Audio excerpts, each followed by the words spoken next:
Assalamualaikum warahmatullahi wabarakatuh. Mohon izin kenalan. Taruni Muda nama Agnesia Dila Syafira dengan NRP 250209006 Prodi D4 MPLM kelas Alfa. Izin menjelaskan mengenai transformasi digital dalam industri maritim global. Transformasi digital industri maritim global mengintegrasikan teknologi canggih seperti AI, Big Data, dan blockchain untuk meningkatkan efisiensi, keamanan, dan keberlanjutan. Langkah ini mengoptimalkan operasional kapal, pelabuhan, dan rantai pasok global lainnya. Di sini saya juga menjelaskan komponen utama dan manfaat, peningkatan efisiensi dan biaya. AI dan load digunakan untuk optimalisasi rute, pemeliharaan prediktif, dan manajemen energi yang secara signifikan mengurangi konsumsi bahan bakar dan biaya operasional. Yang kedua, ada otomatisasi dan pelabuhan pintar. Penggunaan sistem dan cloud computing di pelabuhan seperti Tianjin mengotomatisasi penanganan kargo dan meningkatkan visibilitas rantai pasok. Selanjutnya, ada juga keamanan dan kepatuhan.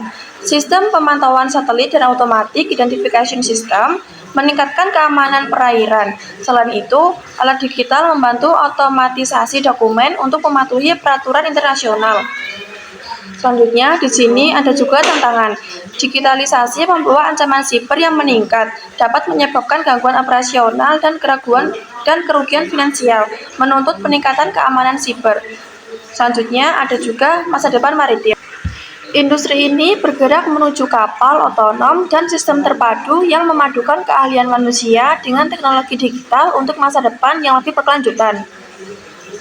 Di sini, transformasi digital dalam industri maritim global bukan sekedar hanya tren, melainkan kebutuhan mendesak untuk meningkatkan efisiensi, keamanan, dan keberlanjutan lingkungan. Berikut adalah pilar utama transformasi digital maritim pada periode 2025 hingga periode 2026. Yang pertama, ada teknologi cerdas, kapal dan operasi. Kecerdasan buatan AI digunakan untuk optimasi rute pelayaran guna menghemat bahan bakar dan memprediksi kerusakan mesin. Yang kedua, ada Internet of Things. Sensor pada kapal memberikan data real-time terkait kondisi kargo dan performa mesin secara langsung ke pusat kendali darat. Selanjutnya, ada juga kapal otonom dan robotika, yaitu penggunaan robot untuk pembersihan kapal serta pembangunan kapal tanpa awak, mulai diuji coba mengurangi risiko human error. Lalu yang kedua ada modernisasi pelabuhan, sistem operasi digital, implementasi sistem seperti Pelindo, Terminal Operating System, telah terbukti mempercepat waktu sandar kapal secara signifikan. Lalu ada juga konektivitas jaringan privat di area pelabuhan mendukung komunikasi data berkecepatan tinggi dan operasional alat berat secara jarak jauh. Lanjut, ada keamanan data dan rantai pasok. Teknologi ini diadopsi untuk meningkatkan transportasi logistik, melacak aset kargo, dan mengurangi risiko penipuan dalam dokumen pengiriman. Selanjutnya ada siber maritim. Sering meningkatnya koneksivitas kapal melalui layanan seperti satelit HTS, Telkomsat, fokus pada keamanan siber menjadi prioritas untuk melindungi sistem navigasi dari serangan peretas. Yang terakhir ada target strategis 2026.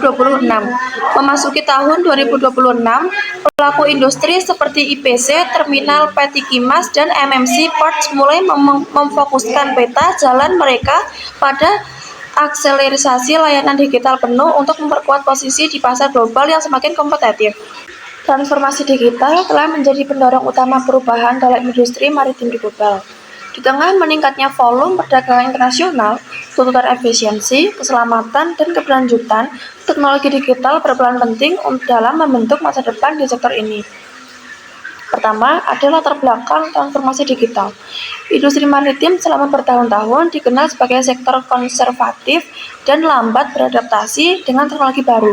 Namun, tekanan global seperti persaingan logistik dan regulasi lingkungan serta disrupsi rantai pasok, misalnya pandemi COVID-19 mendorong percepatan adopsi teknologi digital. Yang kedua, ada teknologi utama dalam industri maritim.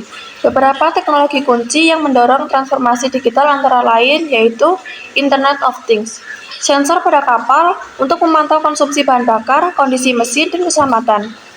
Selanjutnya ada juga Big Data, analisis rute pelayaran optimal, prediksi perawatan, dan juga efisiensi operasional. Lalu ada autonomous dan smart ships, kapal semi-otonom hingga tanpa awak untuk mengurangi resiko kecelakaan manusia. Selanjutnya ada blockchain, transparansi dan keamanan dokumen logistik seperti bill of lading dan pelacakan kargo. Lalu ada digital port dan smart port, otomatisasi pelabuhan, sistem antreakan kapal digital, dan integrasi data logistik. Selanjutnya ada juga dampak transformasi digital. Transformasi digital membawa berbagai dampak positif antara lain yaitu efisiensi operasional, pengurangan biaya bahan bakar, dan waktu sandar kapal. Lalu ada juga keselamatan pelayaran, yaitu monitoring real-time mengurangi resiko kecelakaan laut. Selanjutnya ada keberlanjutan lingkungan, optimalisasi rute dan konsumsi energi yang menurunkan emisi karbon. Yang terakhir ada transparansi rantai pasok, informasi kargo lebih akurat dan lebih mudah dilacak. Yang keempat, ada tantangan dalam implementasi. Meskipun manfaatnya besar, industri maritim menghadapi sejumlah tantangan. Pertama, investasi awal teknologi yang tinggi. Yang terakhir, ada kesenjangan keterampilan SDM. Yang kelima, ada masa depan industri maritim digital. Kedepan, industri maritim global diperkirakan akan semakin terintegrasi secara digital. Kolaborasi antara pemerintah, perusahaan pelayaran, operator pelabuhan, dan penyedia teknologi menjadi kunci untuk menciptakan ekosistem maritim yang cerdas, aman, dan berkelanjutan. Manfaat transformasi digital terlihat pada penurunan biaya operasional, pengurangan waktu, pelayaran dan sandar, peningkatan keselamatan, serta penurunan emisi karbon melalui penggunaan energi yang lebih efisien. Digitalisasi juga memperkuat ketahanan rantai pasok global dengan informasi yang lebih akurat dan terintegrasi. Meski demikian, tantangan masih muncul, seperti tingginya biaya investasi teknologi, keterbatasan SDM digital, ancaman keamanan siber, serta perbedaan standar dan regulasi antara negara. Oleh karena itu, diperlukan kolaborasi global, kebijakan yang adaptif, dan pengembangan kapasitas SDM. Secara keseluruhan, transformasi digital merupakan fondasi utama bagi industri maritim global yang lebih kompetitif, aman, berkelanjutan di masa depan. Lalu saya akan menjelaskan contoh transformasi digital dalam industri maritim di dunia.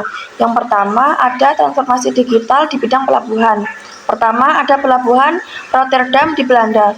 Rotterdam menerapkan konsep smart port dengan sensor lot, big data, dan digital twin untuk memantau arus kapal, cuaca, serta kondisi dermaga secara real time.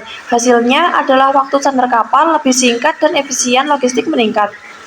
Yang kedua, ada pelabuhan Singapura. Menggunakan otomatisasi terminal, kendaraan tanpa awak, dan sistem manajemen pelabuhan berbasis AI. Digitalisasi ini memungkinkan pelabuhan beroperasional 24/7 dengan tingkat kesalahan yang sangat rendah. Yang terakhir ada pelabuhan Shanghai, yaitu di Tiongkok. Mengembangkan fully automated container terminal dengan kren otomatis dan sistem digital terintegrasi, menjadikan salah satu pelabuhan tersibuk dan paling efisiensi di dunia. Yang kedua ada transformasi digital di bidang kapal otonom, Yara Birkeland. Merupakan kapal listrik semi-otonom yang menggunakan AI, sensor, dan sistem navigasi digital untuk beroperasi tanpa awak. Kapal ini dirancang untuk mengurangi emisi dan risiko kecelakaan manusia. Selain itu, berikut ada beberapa dampak dari penerapan dari contoh tersebut. Yang pertama, penerapan transformasi digital pada pelabuhan dan dunia kapal telah terbukti. Pertama, mengurangi biaya operasional. Yang kedua, meningkatkan keselamatan dan kendalian pelayaran. Yang ketiga, mempercepat arus barang global. Dan yang terakhir, menurunkan emisi karbon. Kesimpulannya, transformasi digital bukan lagi pilihan, melainkan kebutuhan bagi industri maritim global. Dengan adopsi teknologi yang tepat dan strategi yang matang, industri ini dapat meningkatkan daya saing sekaligus mendukung perdagangan dunia yang lebih efisien dan ramah lingkungan.